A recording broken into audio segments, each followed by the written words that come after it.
Guys, હું છું પટેલ ભાવિકા અને આજનો મારો વિડીયો છે સેલ્ફ મેકઅપ ડે 3નો. So are you ready for it? Let's go.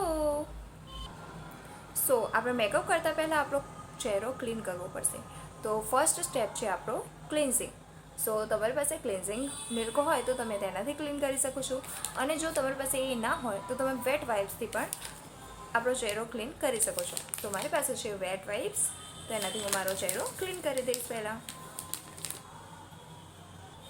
સો ચહેરો ક્લીન કર્યા પછીનો બીજો સ્ટેપ છે ટોનર. સો ટોનર તમારી પાસે બીજું કોઈ ના હોય તો તમે રોઝ વોટરનો પણ યુઝ કરી શકો છો. સો હું હવે ટોનર કરી લઈશ. સો બે સ્ટેપ થઈ ગયા છે, ક્લિન્ઝિંગ, ટોનર, અને ત્રીજો સ્ટેપ છે આપણો મોઇશ્ચરાઇઝર. તો મારી પાસે છે લેક ક્યુ બ્યુટીનું મોઇશ્ચરાઇઝર. સો હું એ યુઝ કરી લઈશ.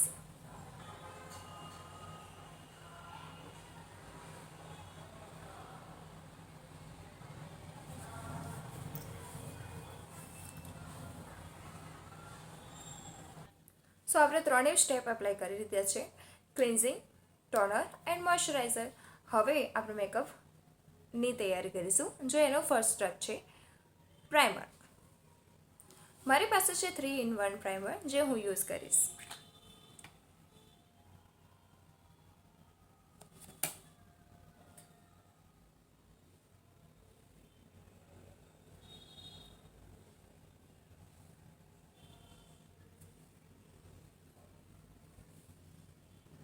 પ્રાઇમર કર્યા પછી હું યુઝ કરીશ ઓરેન્જ કરેક્ટર.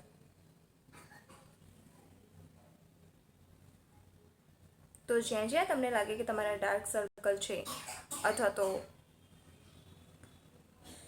ડાઘા છે કોઈ પણ, તો એને કવર કરવા માટે તમે યુઝ કરશો ઓરેન્જ કરેક્ટરનો અથવા તો કન્સીલરનો.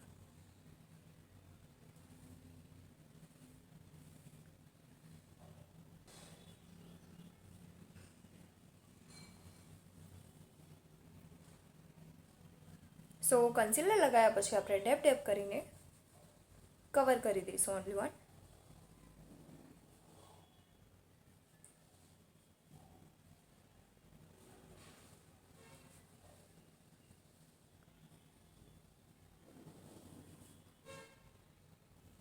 સો હું યુઝ કરી રહી છું ફેસીસ કેનેડાનું ફાઉન્ડેશન.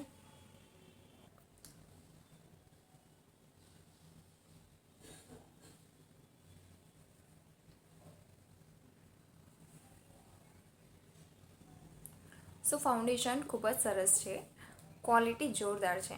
જો તમારે પરચેસ કરવું હોય તો આના ઉપર મેં પર્સનલી વિડીયો બનાવ્યો છે, તમે ત્યાંથી પરચેસ કરી શકશો. અને આ વિડીયોના ડિસ્ક્રિપ્શનમાં પણ હું તમને લિંક આપી દઈશ, તો તમે ત્યાંથી પણ પરચેસ કરી શકશો. મારો આઈઝ મેકઅપ રેડી થઈ ગયો છે. મેં એપ્લાય કરી લીધી છે કાજલ. હવે હું એપ્લાય કરીશ આઈલાઇનર. જો તમને બ્લશર લગાવવામાં પ્રોબ્લેમ થતી હોય તો તમે આ ટેકનિક યુઝ કરી શકો છો. બસ આ રીતે તમારો હાથ રાખવાનો છે અને અહીંયા એપ્લાય કરી દેવાનું છે તમારું બ્લશર.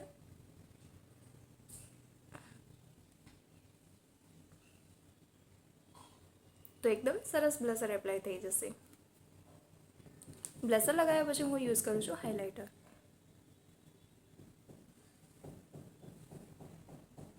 તમારે જે જે પોઈન્ટ હાઇલાઇટ કરવા હોય એના ઉપર તમે યુઝ કરી શકો છો highlighter. So guys, makeup ready થઈ ગયો છે. So wait for my final look. This is my final look.